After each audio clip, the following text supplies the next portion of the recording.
Olá, pessoal, bom dia. Bom dia. Já ouvi falar. Bom dia. Muito obrigado por vocês estarem aqui. É uma grande diferença para nós começar o domingo com essa energia boa, maravilhosa, com todos vocês aqui. A gente já começa a nossa semana renovada, né? Então vamos aproveitar o ouro da casa. Chega aqui, Roberto. Essa palestra eu não sei qual. Eu já sei que assim é grandioso isso, né? Para a gente poder refletir, para a gente poder pensar sobre e colocar isso na nossa vida, né, Roberto? Sem dúvida. Então nós vamos aí fazer uma oração para a gente poder liberar o Roberto aqui, para passar todo esse conhecimento para nós. Então vamos acalmando a nossa mente, acalmando os nossos corações e agradecer mais uma vez por essa oportunidade de estarmos aqui. Obrigado, amigo Jesus, pelo teu amor. Obrigado, amigo Jesus, pelos teus ensinamentos. Agradecemos a espiritualidade amiga, a Kardec e a todos que divulgaram, estudaram e trouxeram toda essa doutrina para nós, para que a gente pudesse interpretar e colocar no nosso dia a dia, na nossa vida, para que a gente possa viver esse amor, para que a gente possa agora estar pronto para vivenciar e colocar tudo isso em prática. Mas também a gente pede perdão, porque se a gente não estava pronto e se a gente errou, que a espiritualidade amiga, que Jesus nos perdoe pelas nossas falhas e pelos nossos erros. Então, mais uma vez, agradecemos por esse momento, por essa energia, por estarmos aqui, unidos em nome de Jesus. Obrigado, Senhor. Pai nosso que estais nos céus, santificado seja o vosso nome. Venha a nós o vosso reino. Seja feita a vossa vontade, assim na terra como nos céus. O pão nosso de cada dia nos dai hoje. Perdoai as nossas ofensas, assim como nós perdoamos os nossos devedores. E não nos deixeis cair em tentação, mas livrai-nos e guardai-nos de todo mal, pois que é teu reino, o poder e a glória para todos. Então é todo seu aí. Obrigado. E a gente todo aberto aí para frente. Tá, obrigado.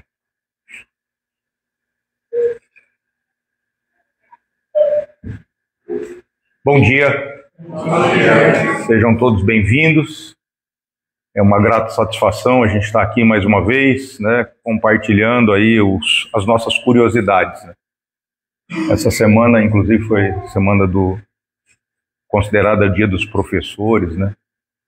E aí eu estou na docência há 23 anos e aí, obviamente, que recebi alguns cumprimentos, né, de alunos, ex-alunos, de amigos. E aí até o Flávio um dia brincava com relação a essa questão do professor fazendo um elogio, obviamente, e eu dizia o seguinte, falou, Flávio, eu vou aceitar o seu elogio, porque professor, na verdade, é quem professa uma ideia. Essa ideia não necessariamente pode ser uma verdade. Agora, mestre, nós estamos muito distantes disso. Mestre, nós tivemos um só, né, que foi Jesus, nosso mestre. Bom, como a Regina disse, obviamente que o tema da nossa reflexão da manhã de hoje, né, será aí o Sermão do Monte, as bem-aventuranças. Na verdade, eu não vim aqui falar das bem-aventuranças como um todo, né? Eu escolhi uma delas, porque dependendo do evangelho que você pega, seja o evangelho de Mateus ou o evangelho de Lucas, né, há uma divergência, seriam 8 bem-aventuranças ou 9 bem-aventuranças. Mas, independente disso, eu vou falar especificamente sobre uma, ou pretendo refletir, né, levar vocês à reflexão de uma delas, e nós vamos ver já qual é. Mas a importância das bem-aventuranças é tão grande, né, a relevância da bem-aventurança é tão grande que Humberto de Campos, no livro Boa Nova, dedica um capítulo, que é o capítulo 11, Sermão do Monte, para contar a história, por que aconteceu a bem-aventurança. E aí vale a pena, né, vocês observarem ou irem buscar essa leitura. Você encontra, inclusive essa obra já caiu no domínio público. Essa obra você encontra em PDF na internet, põe lá, né, Boa Nova, você vai no capítulo 11, Sermão do Monte, você vai descobrir por que surgiu ou nasceu, né, esse sermão. Mas a importância é tão grande do Sermão do Monte, das boas aventuranças, da bem-aventuranças, né, que digamos assim, uma figura ilustre no mundo que teve entre nós aqui, disse o seguinte, que se todos os livros sacros se perdessem no mundo inteiro e só restasse as boas aventuranças, ou as bem-aventuranças, nada teria sido perdido. De tão importante que é, né? Então, Mahatma Gandhi disse, se perdêssemos todos os livros sacros da humanidade e só o salvasse o Sermão do Monte, nada estaria perdido. Olha a relevância desse sermão, né? Dessas bem-aventuranças que foram ditas no monte por Cristo. Mas nós especificamente escolhemos essa aqui, né? Bem-aventurados os aflitos, porque eles serão consolados. Está lá no Mateus, né, capítulo 5, versículo 4, né? Esse que nós escolhemos para reflexão da manhã de hoje, né? Falar um pouco da questão que envolve a dor, né? E é interessante que Kardec, no capítulo 5 do Evangelho segundo o Espiritismo, ele vai tratar dos bem-aventurados os aflitos. Então ele vai lá aliás, é o capítulo mais longo que nós temos no Evangelho, é o capítulo 5. Né? Ele vai tratar, ele vai falar da dor. Né? Ele fala da dor ali no capítulo 5. Né? E a gente não tem dúvida nenhuma, né, na atualidade, nos tempos hoje em que estamos vivendo, e essa questão que envolve as aflições, que envolve a nossa dor, vamos dizer assim, tem tudo a ver com esse processo de transição que nós estamos aí próximo, ou estamos dentro dele, né? Esse processo, porque a transição não é um instante, a transição é um processo, né? Então, nós estamos vivendo um processo de transição, e é óbvio que processo de transição é algo que envolve, né, um chacoalhão aí, né? Tem um exemplo que é interessante, né? Diz assim, quando você vai visitar um amigo que está mudando do primeiro andar para o segundo andar, né, primeiro andar para o segundo, né? E aí você chega na casa dele bem na hora que ele está fazendo a mudança. Como é que você vai encontrar a casa dele?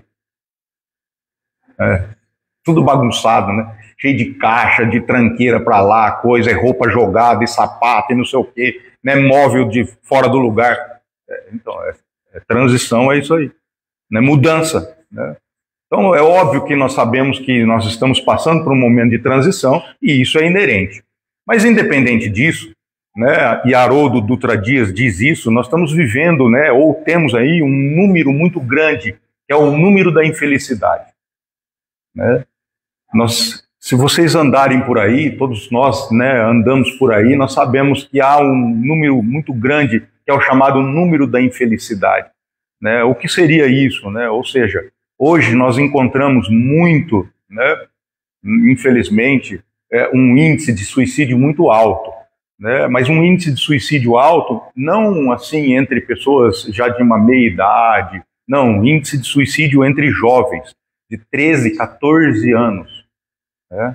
O Brasil tem um índice muito alto de suicídio na idade de 13 e 14 anos. A gente ouvia falar que esse índice de suicídio alto assim existia na China, no Japão, onde a competitividade é muito grande, né? E aí as crianças não atingiam seus objetivos e, obviamente, acabavam ceifando a sua própria vida. questões que envolvem pessoas depressivas, né? As pessoas que não encontram sentido na sua vida, né? E aqui vale lembrar o saudoso Viktor Frankl, né? Aquele psiquiatra que viveu num campo de concentração e por estar no campo de concentração, né, acabou desenvolvendo uma teoria que é a logoterapia, né? Dizem aí que seria o terceiro sistema da área da psiquiatria ou da psicologia, né? E é bem interessante essa questão que envolve o Viktor, né? Então, assim, nós temos muitos problemas no nosso dia a dia envolvendo essas questões. E óbvio que isso acaba nos fomentando a discutir esse assunto sob a visão espírita, né? Porque por que essas pessoas têm esse tipo de procedimento, né? Por que as pessoas acabam ceifando a sua vida? Ou por que as pessoas entram em processos depressivos? Por que as pessoas, de uma certa forma, não dão sentido na sua vida, apesar de muitas vezes terem tudo, né? Não terem nenhuma dificuldade econômica financeira, bom emprego, onde morar, etc., ou, né, tem boa saúde, etc., e aí ainda assim não encontram um sentido na sua vida. Mas para que a gente possa refletir sobre isso, né, e que a gente possa desenvolver essa questão aqui, é importante a gente fazer um destaque anterior aqui, e eu acho isso importante, porque nós estamos no mês do aniversário do Amor e Fé, e a primeira palestra que nós tivemos aqui foi do Rúvel, que é de Frutal, e ele falava o seguinte, e isso me deixou um pouco intrigado.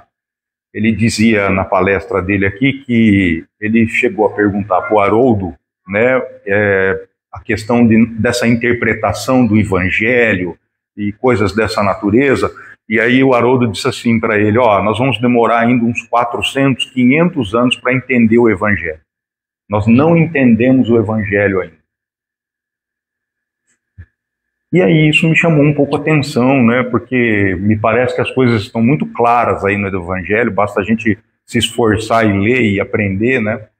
Mas mesmo assim ele disse que nós vamos demorar uns 400, 500 anos para entender o Evangelho. E aí me chamava a atenção, quando a gente começou a fazer as nossas pesquisas a respeito desse assunto, e me chamava a atenção o fato da estrutura do Evangelho. Teria uma lógica a estrutura do Evangelho, né? Ou Kardec estruturou o Evangelho segundo o Espiritismo de modo aleatório, né? Diz, foi fazendo lá, foi vendo as coisas e foi juntando, e depois montou um livro, né? E aí chamou ele de Evangelho segundo o Espiritismo.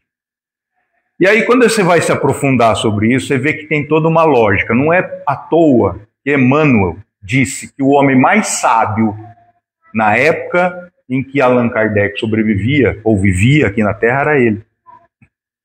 Então quando a gente acha que a espiritualidade, né, ou que Jesus, ou que os espíritos superiores nos abandonaram, né, que a Terra a Deus dará, né? Não, nada aconteceu por à toa. Houve uma programação muito bem estabelecida. Então tem lógica isso? Lógico que tem. Tem toda uma estrutura lógica que vai fazer a gente entender tudo que vai ter para frente. Se a gente pegar e observar a estrutura do Evangelho, pelo menos nos 4 primeiros capítulos, olha só que interessante.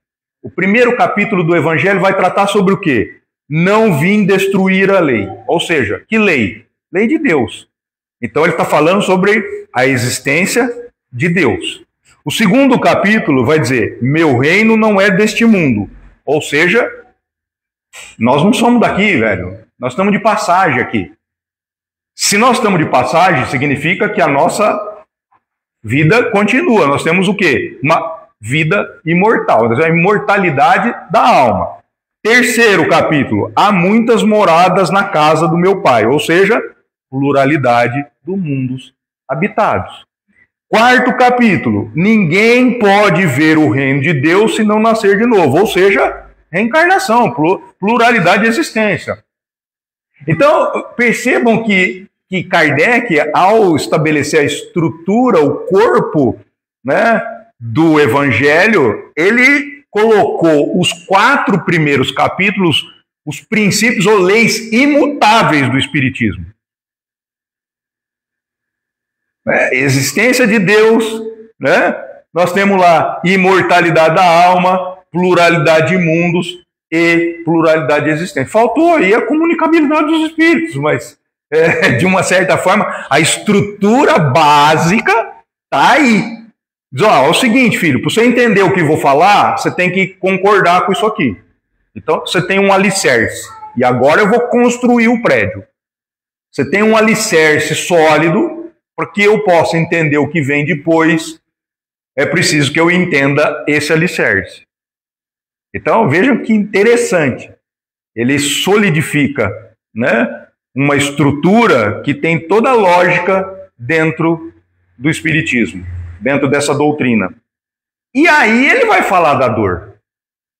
Porque o capítulo 5 é exatamente o bem-aventurados os aflitos. E o seguinte é o Consolador prometido. O 6º é o Consolador prometido, que disse Jesus, que é o Espírito da Verdade.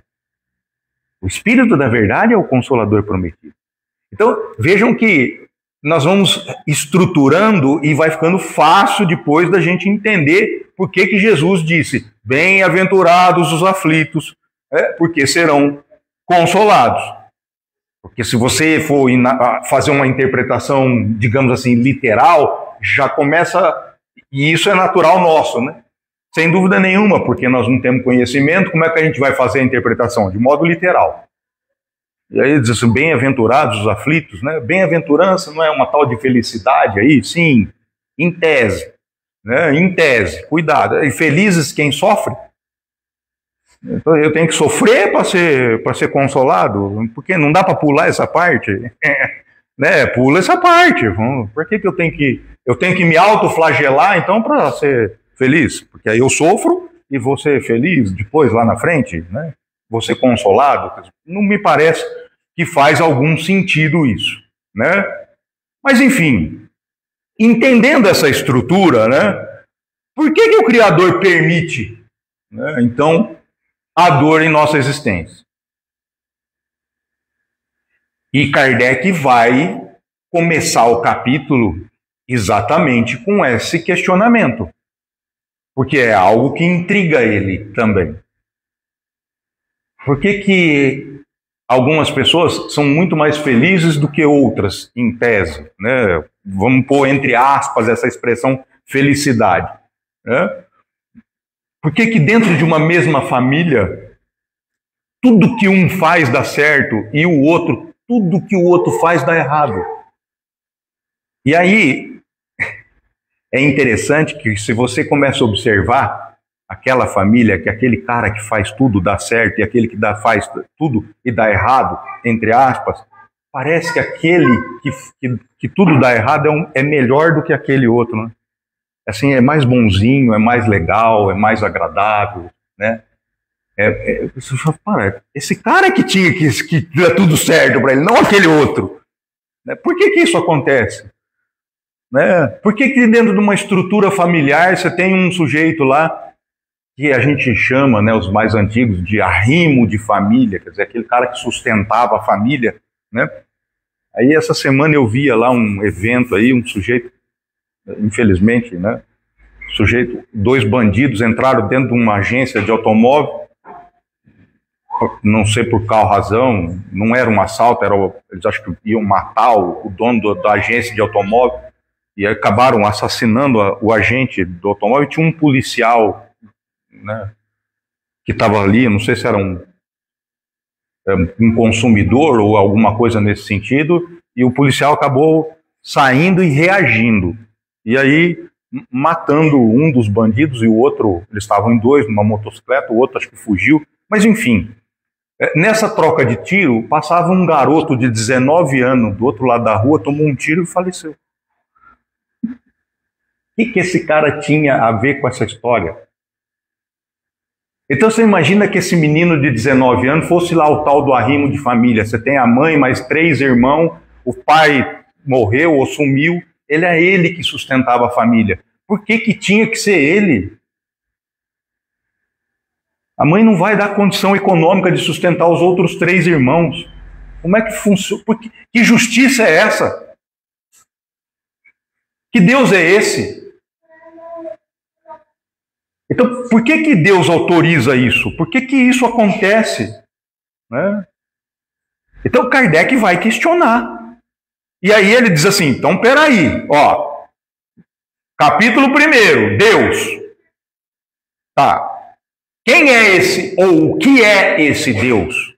Ah, esse Deus é um imutável, né, perfeito, e todos aqueles atributos, e dentro dos atributos temos lá, soberanamente justo e bom.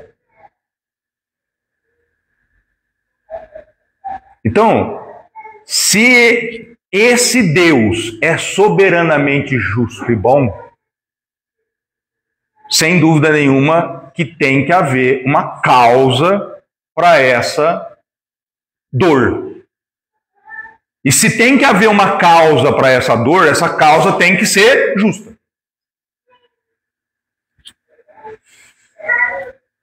Então, se Deus permite a dor, é porque ela tem algum sentido. Porque se não tivesse nenhum sentido a dor, ele já tinha extirpado a dor do mundo.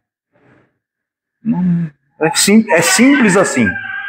Se Deus não visse nenhum motivo para que a gente sentisse dor, então ele teria tirado isso. Não teria nenhum sentido a existência dessa dor. Então, se vocês observarem lá, Kardec vai dizer, as vicissitudes da vida têm, pois, uma causa. E como Deus é justo, essa causa deve ser justa. Sem dúvida nenhuma. Agora, são todas as dores, né, que estariam dentro dessa lógica? Não. Não. E aí Kardec vai estruturar isso muito bem, porque ele vai dizer assim, ó, existem causas, né, atuais das nossas aflições e causas anteriores às nossas aflições. Então, quando ele vai dizer que existem causas atuais das nossas aflições, ele vai se referir àquelas causas ou aquelas dores em que nós provocamos por conta das nossas atitudes, das nossas condutas. Somos nós que somos, né, digamos assim, os autores desta dor. Por conta do quê? Dos nossos vícios, dos nossos excessos, né? Em resumo, do nosso orgulho e do nosso egoísmo, né? Então, nosso ciúme excessivo, né? Nossa preguiça, nós somos rebeldes e preguiçosos, né? Nós somos preguiçosos e rebeldes, né? Gente, a gente não pode esquecer que, entre aspas, nós somos os exilados de Capela. Lá em Capela, né? A gente precisa ficar lembrando disso, né? Houve um processo de transição lá. O mundo estava virando de provas de provas e expiações para regeneração. Aí se reuniram lá e falaram, ó, amigão, isso aqui nós estamos mudando. Então, ou você se emenda ou você vai para outro lugar. Aí o que aconteceu? Alguns se emendaram, outros já tinham andado e outros não quiseram. Isso aí é balela, isso aí somos nós. É nós, somos nós. Nós é que somos esse povo aí. E aí mandou todo mundo falar, tá beleza, tá, volta lá. Vocês vão começar tudo de novo. Né, Homem das Cavernas, tudo isso aí, vai inventar fogo, né, encontrar... É isso aí, até chegar na época do computador. Nós estamos bem agora ainda. Temos computador, internet, inteligência artificial, mas olha o tanto que nós já tivemos que andar, né, por conta do quê? Da nossa rebeldia. Então, existem dores que são provocadas por nós mesmos. Né? Nós é que provocamos isso. Né? Essas dores são provocadas por nós mesmos. Né? O interessante é que, né, e Kardec vai dizer isso, ó, o homem, em grande número dos casos, é o causador dos seus próprios infortúnios. Quer dizer, você reclama, né? Ah, Deus esqueceu de mim. Não, filho, é você mesmo que está... O seu compromisso é uma ou duas coisas só. O resto aí, esses 8 Esses 10, 12 dores que você está tendo aí, você que fez. Você que provocou, por conta dos seus excessos. Tá? Olha lá, ó, na pergunta 921, né? Kardec vai, na 920, ele vai dizer assim, o homem vai encontrar a felicidade absoluta aqui na Terra? Aí ele diz assim, não vai, né? Lógico, nós estamos num mundo, né, de provas e expiações, aqui não vai ser mundo feliz, sem dúvida nenhuma. Né? Então ele vai dizer lá, concebe-se que o homem será feliz na Terra quando a humanidade estiver transformada. Lógico, né? Quando a gente passar para frente, regeneração, mundo feliz, etc., aí beleza. Mas enquanto isso se não verifica, poderá conseguir uma felicidade relativa? Aí olha a resposta da espiritualidade. O homem é quase sempre o obreiro da sua própria infelicidade. Praticando a lei de Deus, a muitos males se forrará e proporcionará a si mesmo felicidade tão grande quanto comporte a sua existência grosseira. Basta a gente seguir a lei de Deus. Nós é que causamos o infortúnio para nós mesmos, né? Nós é que causamos o infortúnio. Mas é interessante que a vida é muito sábia. E ainda assim, mesmo estes infortúnios, estes que nós criamos para nós mesmos, né? Então vamos imaginar aí que eu, né, sou um alcoólatra, né? E por conta disso eu tive uma cirrose hepática. Você está reclamando do quê? Você foi um alcoólatra a vida inteira? O teu organismo, a máquina, velho. Você forçou, né, tanto a máquina que ela deu defeito. Então, é interessante que a vida é tão sábia que mesmo nessas hipóteses a gente aprende alguma coisa. Porque a gente erra tanto, a gente insiste tanto no erro, que uma hora cansa. Porque essa resposta, toda causa vai ter uma resposta. Toda provocação tem uma resposta. Essa resposta vai machucar. E essa resposta machucando, doendo, você vai acordar. Uma hora você vai ter que acordar. Uma hora você tem que ver, eu vou ter que dar um passo atrás. Não adianta eu ficar insistindo, né, nessa situação. Então é interessante isso, ó. Os sofrimentos que decorrem do pecado são-lhe uma advertência de que procedeu mal. Quer dizer, mesmo aquilo que a gente fez, provocou, né, mesmo assim, isso tem uma valia, tem um aproveitamento. Né? Dão-lhe experiência, fazem-lhe sentir a diferença entre o bem e o mal e a necessidade de se melhorar para de futuro evitar o que lhe originou uma fonte de amarguras, sem o que motivo não haveria para que se emendasse. Se eu não tivesse feito isso, eu não precisava estar corrigindo aqui agora. Né? Então é interessante isso. Né?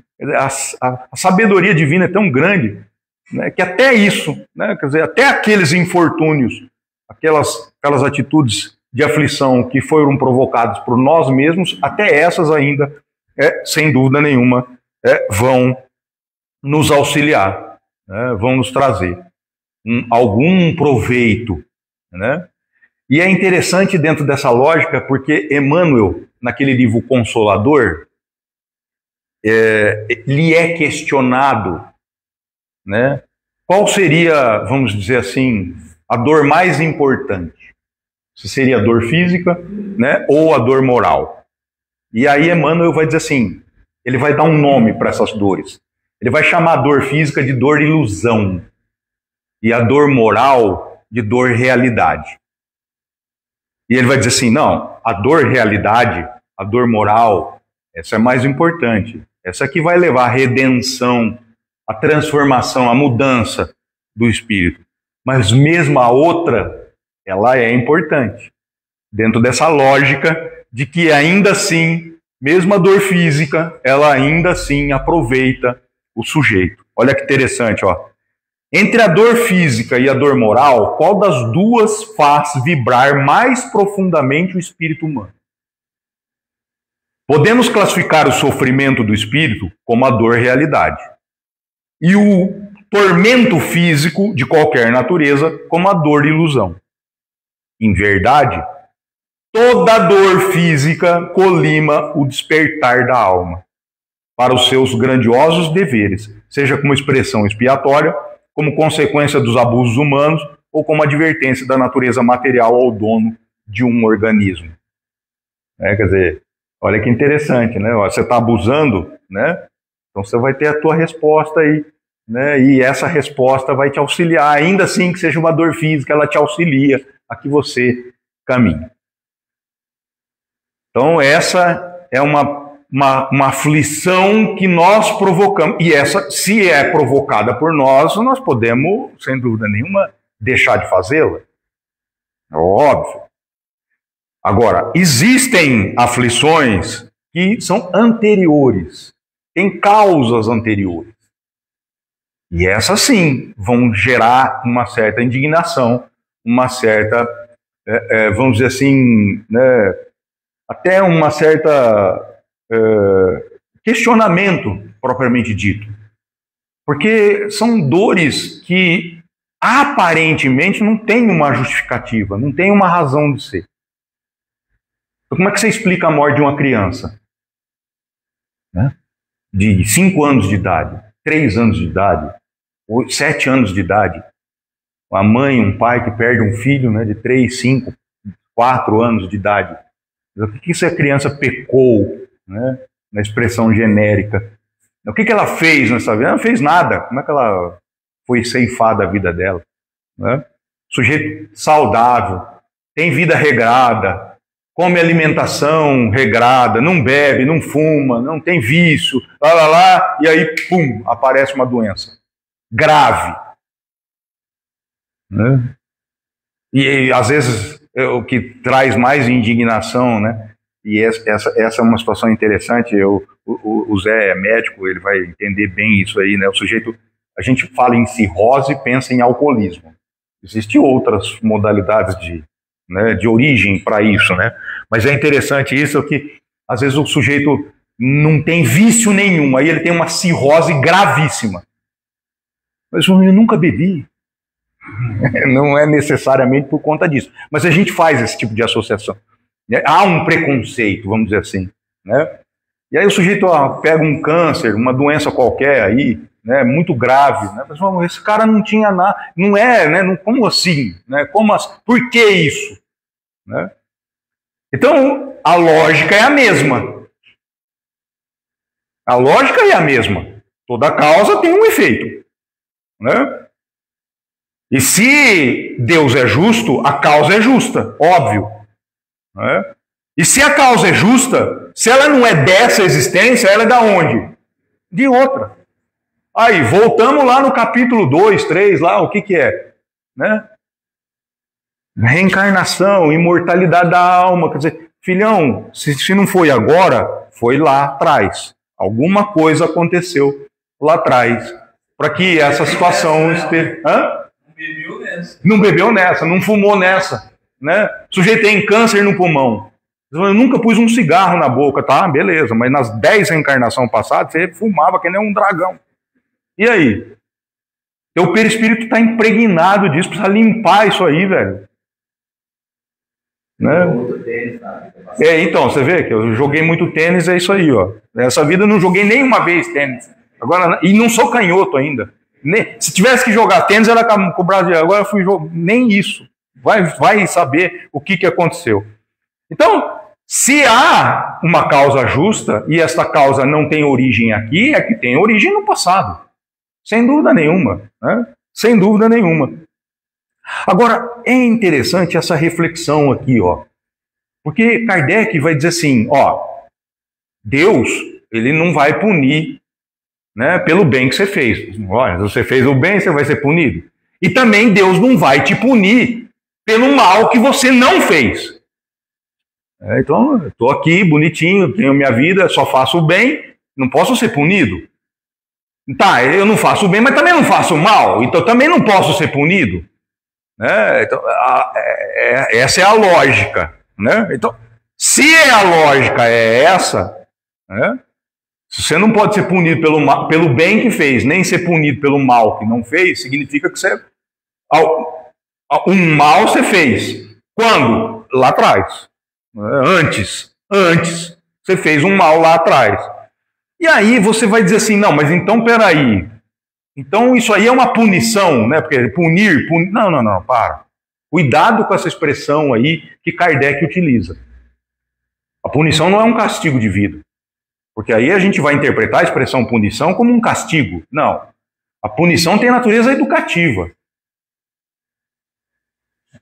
Nós somos, não esqueçam que nós somos rebeldes, preguiçosos. Como é que você trata um rebelde, um preguiçoso? Né? Com amor, sim, concordo, não é com porrada. Mas você precisa educar o sujeito, não pode fazer isso. Você tem que repreendê-lo, muitas das vezes. Né? Então, o sistema é educativo, porque esse sistema de dor, educação, é que vai gerar o quê? A mudança. Você muda. Não é por outra razão que Kardec vai dizer que a dor é o aguilhão que empurra para frente o sujeito. Se nós somos rebelde e preguiçoso, a gente fica aqui, ó. O aguilhão é aquele negócio grande que tem uma ponta na frente, sabe? E aí,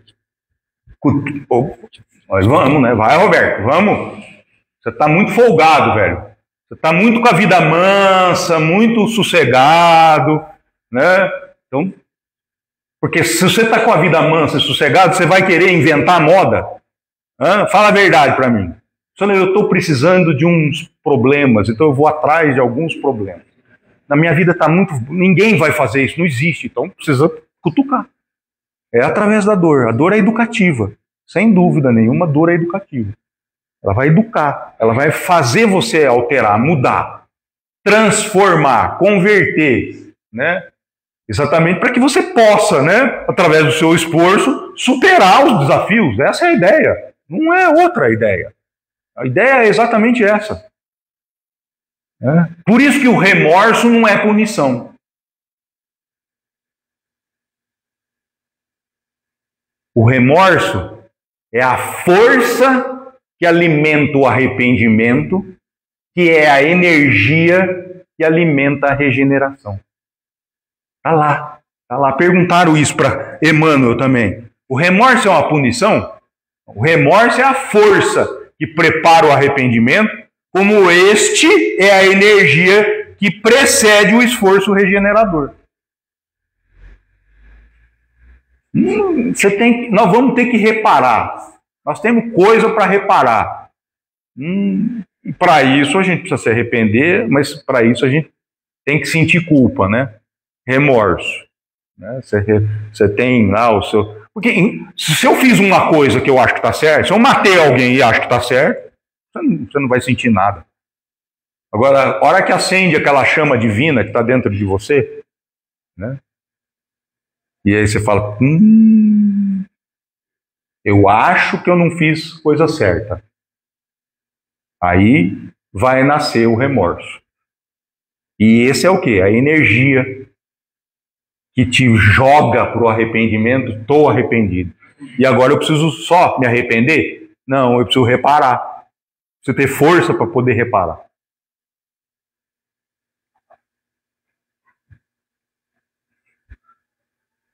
Enfim, o que é então bem-aventurados os aflitos?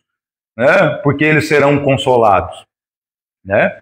E aí Lacordaire vai dizer para a gente lá, nessa parte das instruções dos Espíritos, né? Bem e mal sofrer, né? Bem-aventurados os que têm ocasião de provar a sua fé. Né? O que é a fé? Né? A fé é a crença? Não é crença. A fé é a confiança. Eu gosto muito dessa frase, eu já falei essa frase várias vezes aqui, eu não canso de repetir, aquele poeta turco, Khalil Gibran, ele diz assim, a fé é um salto no escuro nos braços de Deus. Quem não tem fé, não salta nem abraça, fica no escuro.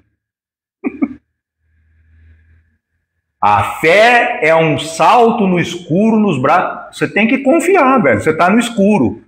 E você tem que ter certeza que Deus está lá. Você vai pular e você não vai cair no abismo. Porque se você tiver um fiozinho de titubear, você não vai pular.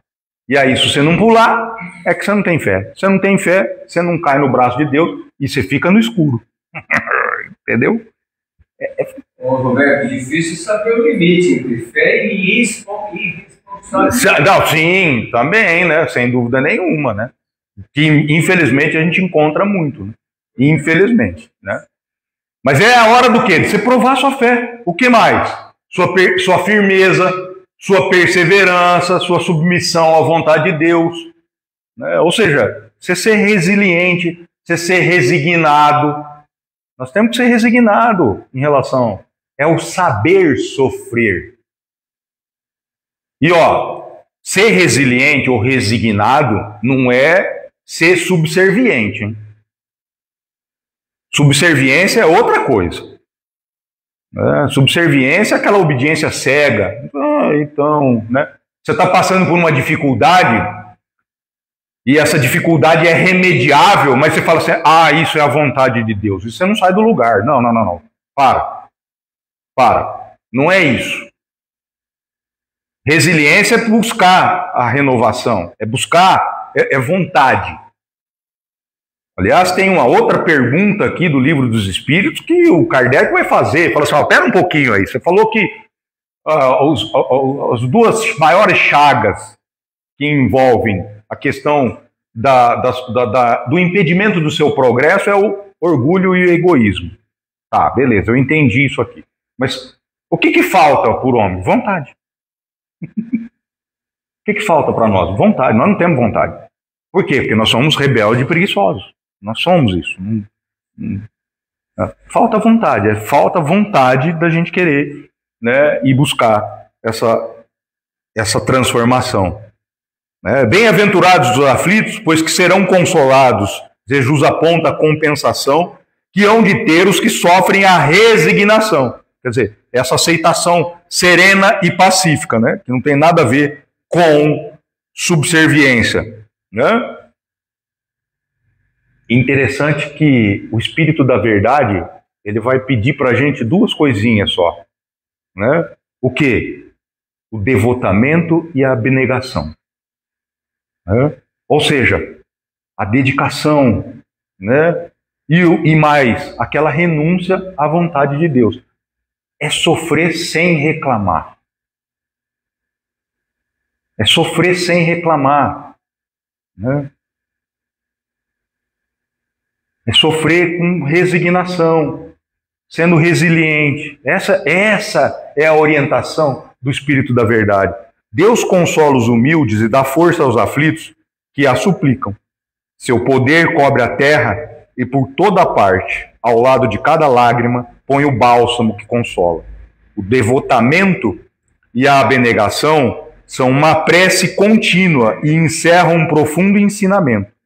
A sabedoria humana reside nessas duas palavras.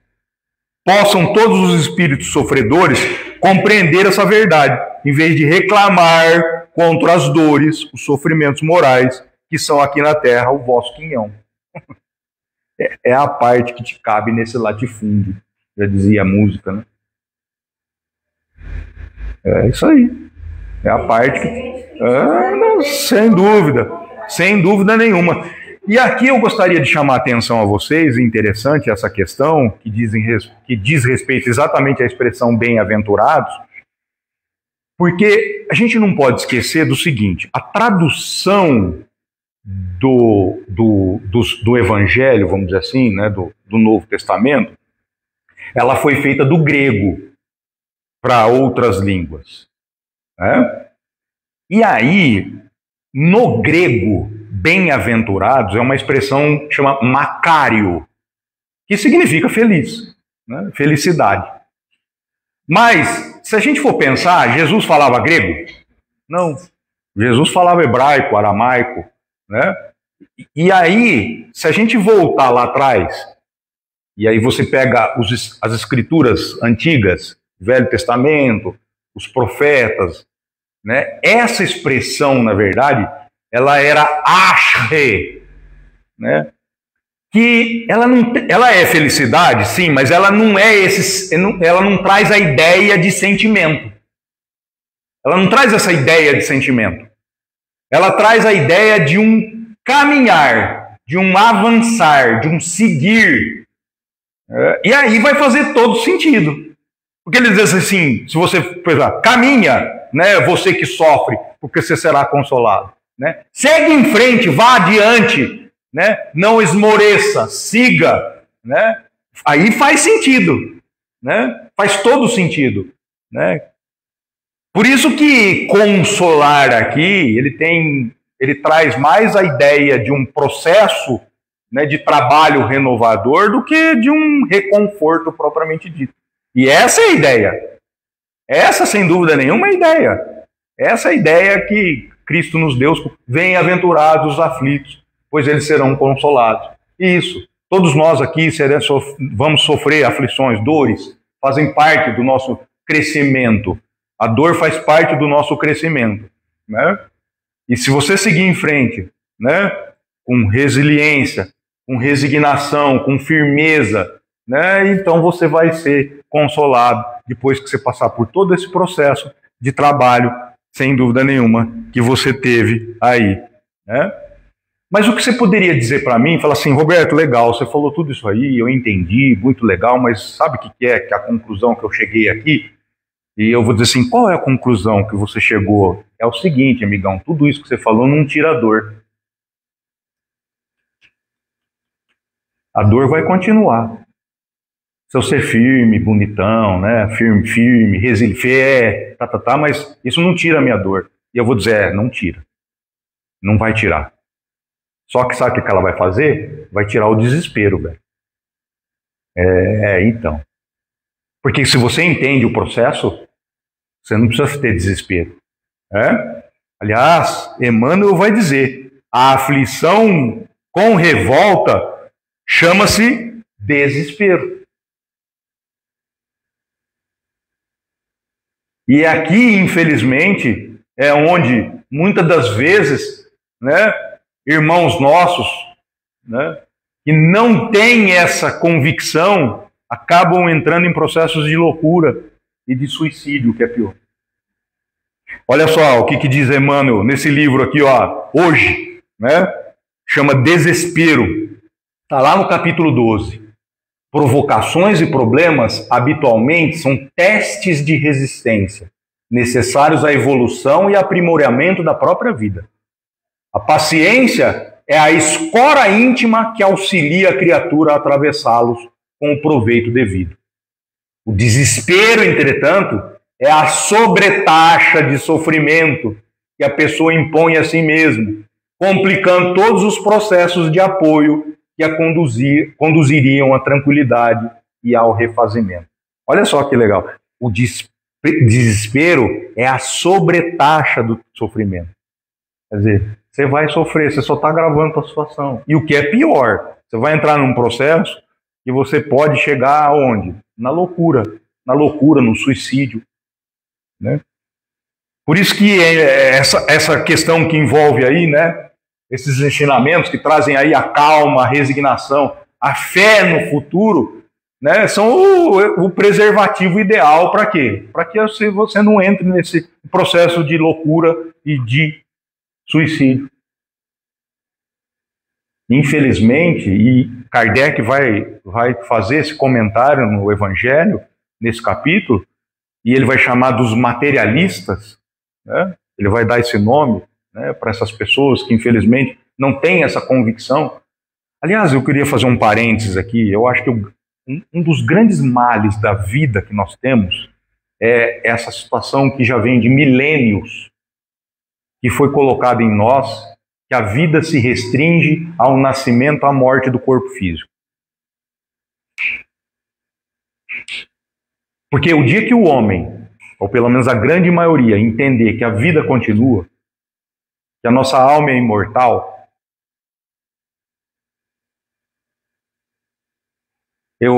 essa semana, o Gil, a Janete não estava, mas o Gil estava, o Flávio estava. Essa semana a gente fazia o trabalho mediúnico, quinta-feira aqui, e aí veio um irmão, e aí o Flávio fez a primeira conversa e depois passou para mim, e aí eu percebi a situação e disse assim, você acredita na vida após a morte? Ele disse, de jeito nenhum. Eu falei, olha, eu acho que tem sérias razões para acreditar. Porque, e aí fui conversando com ele, tentando demonstrar que a vida continua, quer dizer, o sujeito está perdido, não sabe o que está acontecendo, ele está se vendo, ele acha que está num pesadelo. Eu não digo nem um sonho, é um pesadelo, né? Porque ele está vivo, não sabe que está vivo, né? E está tendo experiências que ele não consegue entender, essas experiências.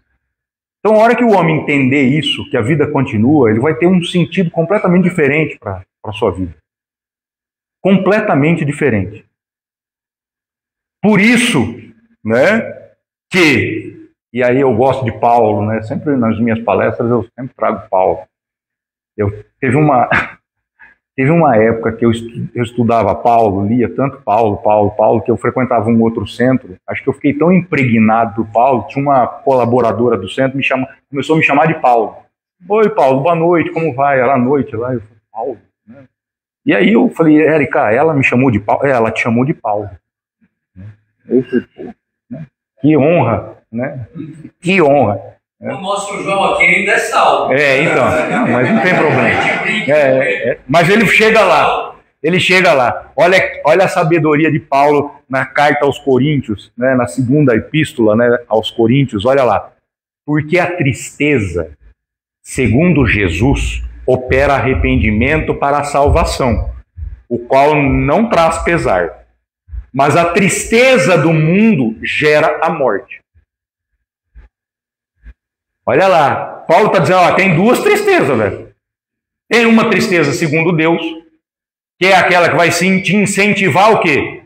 Vai te incentivar a conversão, a transformação, a regeneração. Essa aí vai te impulsionar, né, para que você siga em frente. Agora, tem uma outra tristeza, que é a tristeza do mundo. Essa tristeza do mundo é aquela que te deixa estagnado, te leva à morte. Né? Morte, sim, ela te deixa estagnado, né? Ela não traz nenhuma esperança para você, você vai ficar aí no escuro, né? Você fica no escuro, né? Então, espero que eu tenha contribuído com vocês com essas reflexões da manhã a respeito dos aflitos e que a gente possa saber sofrer daqui para frente, sair daqui entendendo, né, o sentido da nossa dor, né, seja qual for ela. E mais do que isso, aquelas que não nos pertencem, que a gente ponha para fora. Porque esse desespero não vai trazer nenhum consolo, muito pelo contrário, é uma sobreetapa. Bom dia a vocês, que Jesus nos abençoe e até a próxima, se Deus quiser. Muito obrigado, Roberto. A gente não tem nem nada para falar, só para refletir. Né? Quanto conteúdo a gente tem para refletir para a nossa mudança. Então é só a gente parar e seguir em frente, né? Seguir em frente. Deixar de se vitimizar e seguir. Não, sim, é o autoconhecimento, né? 919, né? É procurar o autoconhecimento. A gente gosta de pôr sujeira debaixo do tapete. E às vezes culpar o outro, né? Não, sim, claro. Esse é o caminho. Esse sempre, a culpa nunca é sua, sempre é terceiro. Então é a hora da coragem. Né? Então, Cláudia, Adriano, até 39, Roberto. Até 39? 25, vai. 25. E aí, gente? Quem pegou? É o seu? Pronto, tá pronto, parado, a vida parou agora. E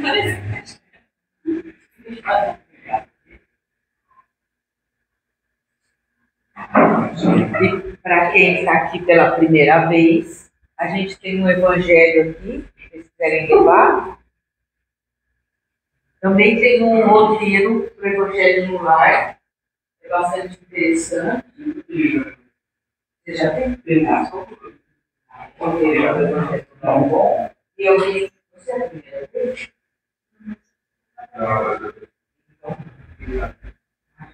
Nós pegamos isso. E aí tem lá um outro roteiro também, vocês quiserem levar aqui na mesa para vocês pegarem, tá? E mais uma vez a gente agradece, obrigado a todos por estarem aqui. Obrigado, Roberto. Eu que agradeço. Obrigado a Deus, a espiritualidade amiga. E vamos aí para a segunda parte do nosso.